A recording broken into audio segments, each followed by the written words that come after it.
Hi everyone, it's Sunday, February 2nd, time for another HideNet Week in Review. I'm Vera Dordick. Well, what is traditionally a pretty quiet week of business because of the Chinese New Year was even more so because of the coronavirus crisis. It's really having an effect on container shipping and retail sales already. Moreover, it's really a wait-and-see situation with regard to how long this is going to last and how significant the impact on the economy globally will be. In the U.S. market, it was a slow week to say the least. Trading was scant, so prices were steady and volumes low.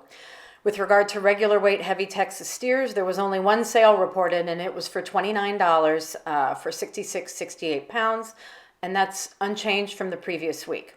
Little happened in the cow market, and prices there were generally unchanged as well. With regard to U.S. slaughter for the week, it was 10,000 hides lower than last week at an estimated 637,000. With regard to export figures, they were back to mediocre levels with slaughter outstripping sales as well as shipments. Combined sales were 473,100 and shipments were 545,900. Low sales in the global health crisis really threatened to eat away at producer positions, so this is something to watch. In our observations this week, we take a look at a major shift in the U.S. industry this week and look at the factors that are causing that.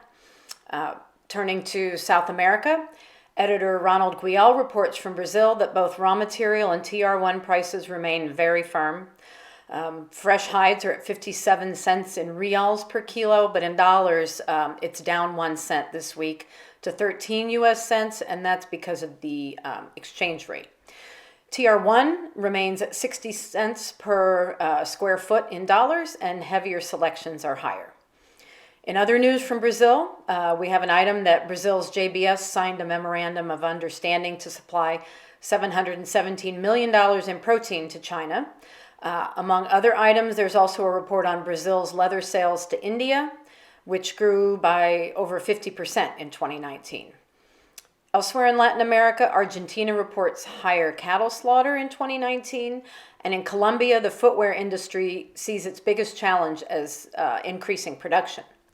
Mexico is undertaking actions to relieve its shortage of workers in the footwear sector, and in Venezuela, President Maduro announced something called Plan Z for footwear manufacturing. Moving over to Europe, editor Andrea Guolo says that the coronavirus issue is causing concern there also, but Lineapel has announced that it will go on as normal.